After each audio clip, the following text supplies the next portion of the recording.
નમસ્કાર. ચાલો આજે એક એવી બાબત પર વાત કરીએ જે આપણામાંથી ઘણા લોકો અનુભવે છે દૃષ્ટિની સામાન્ય ખામીઓ. આપણે સમજીશું કે આપણી આંખો કઈ રીતે કામ કરે છે અને ક્યારેક જોવામાં તકલીફ કેમ પડે છે.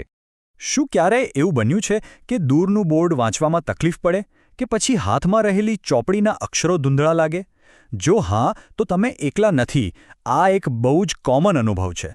ચાલો આજે એની પાછળનું સાયન્સ જાણીએ. તો સૌથી પહેલાં એ સમસ્યાની વાત કરીએ જેમાં દૂરની વસ્તુઓ ક્લિયર નથી દેખાતી. આ પ્રોબ્લેમ કેમ થાય છે અને એને શું કહેવાય છે? ચાલો જોઈએ. આ કન્ડિશનને કહેવાય છે માયોપિયા, અથવા સાદી ભાષામાં કહીએ તો લઘુદ્રષ્ટિ. આનો સીધો મતલબ એ છે કે નજીકની વસ્તુઓ તો એકદમ સ્પષ્ટ દેખાય, પણ જેવું દૂર નજર કરો બધું ઝાંખું દેખાવા લાગે. પણ આવું થાય છે કેમ? એના મુખ્યત્વે બે કારણો હોઈ શકે છે. એક તો આંખનો ડોળો સામાન્ય કરતાં થોડો લાંબો થઈ જાય, અથવા તો આંખના લેન્સનો કર્વ એટલે કે એની વક્રતા વધી જાય. આ બંને કેસમાં પ્રોબ્લેમ એ થાય કે પ્રકાશનું જે ફોકસ આંખના પડદા પર એટલે કે નેત્રપટલ પર થવું જોઈએ એ એની આગળ જ થઈ જાય છે, અને બસ આ જ કારણે દૂરનું દૃશ્ય બ્લર થઈ જાય છે. પણ સારી વાત એ છે કે આનો ઉપાય બહુ જ સરળ છે. એક યોગ્ય પાવરના અંતર્ગોળ લેન્સવાળા ચશ્મા.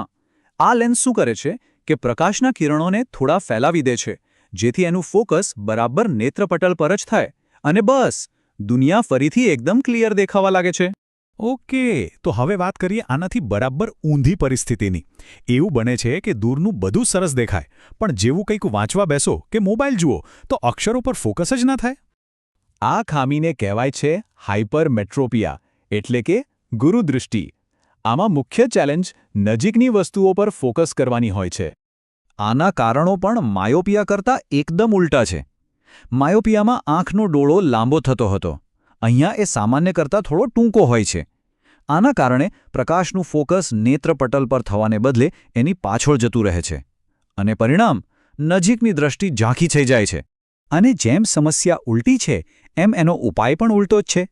અહીં કામ આવે છે બહિર્ગોળ લેન્સ.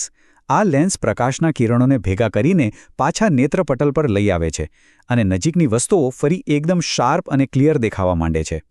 ચાલો હવે આંખની એવી તકલીફોની વાત કરીએ જેનો સીધો સંબંધ આપણી વધતી ઉંમર સાથે છે.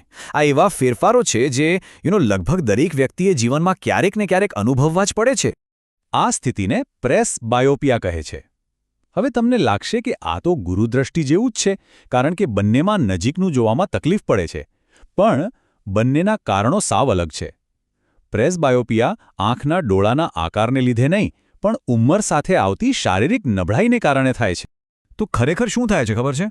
જેમ જેમ આપણી ઉંમર વધે એમ આપણી આંખના જે સિલિયરી સ્નાયુઓ છે, જે લેન્સને એડજસ્ટ કરવાનું કામ કરે છે, એ નબળા પડી જાય છે. એની સાથે સાથે આપણો જે કુદરતી લેન્સ છે એ પણ ઓછો ફ્લેક્સિબલ બને છે.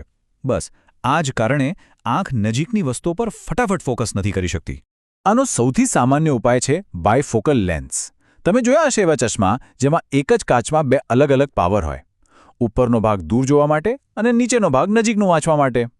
પણ એક વાત ખાસ યાદ રાખવા જેવી છે, ઉંમર સાથે આવતી દરેક સમસ્યાનો ઉકેલ ચશ્મા નથી હોતો.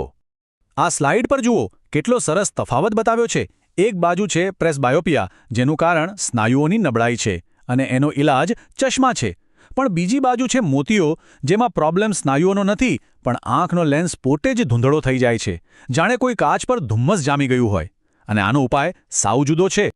આ વાત બરાબર સમજવા જેવી છે. મોતિયામાં તમે ગમે તેટલા ચશ્મા બદલો, કોઈ જ ફેર નહીં પડે. એનો એકમાત્ર અસરકારક ઉપાય છે સર્જરી. આ ઓપરેશનમાં ડોક્ટર એ ધૂંધળો થઈ ગયેલો લેન્સ કાઢી નાખે છે અને એની જગ્યાએ એકદમ નવો, ક્લિયર અને આર્ટિફિશિયલ લેન્સ લગાવી દે છે. ચાલો, તો અત્યાર સુધી આપણે જે પણ સમજ્યા એનું એક ફટાફટ રિવિઝન કરી લઈએ, જેથી બધું બરાબર યાદ રહી જાય. તો ચાલો બધું યાદ કરી લઈએ. માયોપિયા એટલે કે દૂરનું ઝાંખું દેખાવું, અને એનો ઇલાજ છે અંતર્ગોળ લેન્સ.